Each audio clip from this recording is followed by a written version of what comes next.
जहां एक तरफ लोग रेजिस्ट कर रहे हैं, यानी कि जम्मू का जो आम नागरिक है, चाहे बिश्नाह के एरिया में आप धरना प्रदर्शन देख लें या आप संजय नगर के एरिया में धरना प्रदर्शन देख लें, लोग रेजिस्ट कर रहे हैं कि हमें अपने इलाके में शराब की दुकान नहीं चाहिए। लेकिन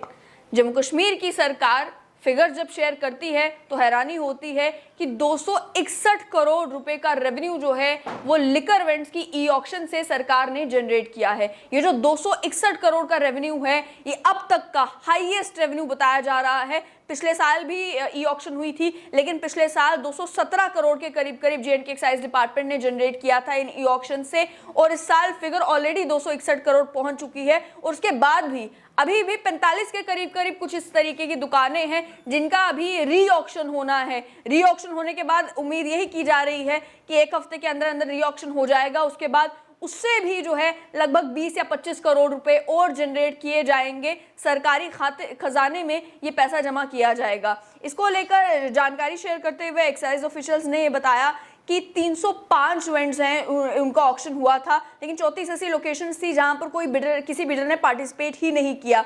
271 वेंट्स जो हैं, 271 दुकानें जो हैं उनका लाइसेंस बांटा गया, 260 करोड़ रुपए उससे जनरेट किया गया। लेकिन सवाल यहाँ पे 260 करोड़ रुपए का केवल नहीं है, सवाल ये है कि जम्मू कश्मीर में आम नागरिक आखिर चाहता क्या है। एक तरफ आपने सुना भी होगा कि स्ट्रेट लाइन के साथ ही बात करते हुए एक आरटीआई एक्टिविस्ट ने यह सवाल खड़ा किया था कि जब पहले एक्साइज पॉलिसी में ये मेंशन होता था कि ये जो दुकान शराब की आप खोलेंगे ये मंदिर, मस्जिद, रिलीजियस जगहों से और स्कूलों से कितनी दूरी पर होनी चाहिए, तो इस नई एक्साइज पॉलिसी में वो चीज़ें मेंशन क्यों नहीं है। जब लद्दाख की एक्साइज पॉलिसी में वो चीज़ें मेंशनड है, स्टिपुलेशंस मेंशनड है, गाइडलाइंस मेंशनड है कि आपकी शराब की दुकान अगर है तो वो स्कूलों से या धार्मिक स्थलों से कितनी दूर होनी चाहिए। जम्मू कश्मीर की एक्साइज पॉलिसी में उस क्लॉज को खत्म आखिर क्यों किया गया है, उस क्लॉज का निशान नजर क्यों नहीं आ रहा। हालांकि ये हकीकत है कि इससे पहले भी जब वो क्लॉज मेंशन था जेएंडके की एक्साइज पॉलिसी में तो उस क्लॉज का ग्राउंड पे इम्प्लीमेंटेशन हो वो भी देखने को नहीं मिलता था, क्योंकि जम्मू कश्मीर में जो पुरानी भी शराब की दुकानें थी वो भी कोई आपको मंदिर के बगल में, मस्जिद के बगल में, स्कूल के बगल में देखने को जरूर मिलती थी। लेकिन अब उस क्लॉज को खत्म ही कर देना ये आखिर दर्शाता क्या है। जहां पर भी प्रदर्शन होते हैं, हंगामा होता है, वहां पर लोग अक्सर ये इल्जाम लगाते हैं कि ना आसपास के रहने वाले लोगों से, ना उस इलाके के कॉरपोरेटर से, और अगर तो दुकान गांव में है तो ना वहां के सरपंच से कोई एनओसी ली गई, किसी से कंसल्ट किया गया, किसी से पूछा गया कि क्या आप सहमत हैं इस बात से अगर यहाँ पर शराब की दुकान खुलती है या नहीं। लेकिन आप जानकर हैरान होंगे कि अब इस नई एक्साइज पॉलिसी में जो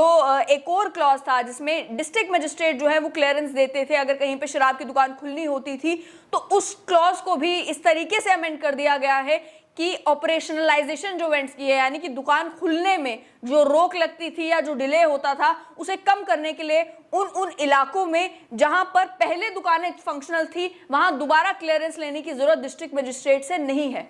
लेकिन इस चीज को भी इस तरीके से समझने की जरूरत है कि अगर पहले कहीं पर दुकान चल रही थी मोहल्ले में, एक पर्टिकुलर एरिया में या एक पर्टिकुलर जगह पर दुकान चल रही थी, जब दूसरा लाइसेंसी आएगा जरूरी तो नहीं है कि वो उसी लोकेशन पर उसी दुकान के अंदर दुकान खोलेगा। जो लाइसेंस मिलेगा वो तो जनरल एरिया का मिलेगा, हो सकता है वो वहां कोई और दुकान रेंट पर लेकर वहां पर दुकान खोलने की कोशिश करे और लोगों को आपत्ति उस पर्टिकुलर लोकेशन से हो। जो लोकेशन जिस तरीके से बिश्नाह के एरिया में, संजय नगर के एरिया में कहा गया कि ये जो लोकेशन है ये बिल्कुल मोहल्ले के अंदर है, ये बिल्कुल स्कूल के नजदीक है, ये बिल्कुल हमारे घर के आसपास है, उस तरीके से भी तो हो सकता है कि लोगों को आपत्ति हो। लेकिन आसानी करने के लिए कि भाई दुकान खोलने में, शराब की दुकान खोलने में किसी को कोई आपत्ति ना हो, खासतौर पर वो बिडर जो करोड़ों रुपए सरकारी खजाने में जमा कर रहा है, इस क्लॉज से भी डन अवे कर दिया गया कि अब डिस्ट्रिक्ट मजिस्ट्रेट को भी उस इलाके में क्लियरेंस देने की जरूरत नहीं है जहां ऑलरेडी पिछले साल या ऑलरेडी पहले से शराब की दुकान चल रही थी। ये सारी चीजें ध्यान में रखते हुए आम आदमी जम्मू कश्मीर का ये सवाल खड़ा कर रहा है कि वादे बड़े बड़े किए गए थे, नौकरी मिलेगी, प्राइवेट सेक्टर आएगा, ये होगा वो होगा, ज्यादा कुछ तो देखने को मिल नहीं रहा। देखने को मिल रही हैं तो गली गली में, नुक्कड़ नुक्कड़ में शराब की दुकानें, जो हर साल ये भी कहा जाता है कि अब 22 नई दुकानें खुलेंगी, अब 20 नई दुकानें खुलेंगी, अब 16 नई दुकानें खुलेंगी, और वो नई दुकानों का ट्रेंड जो है वो देखने को मिल रहा है।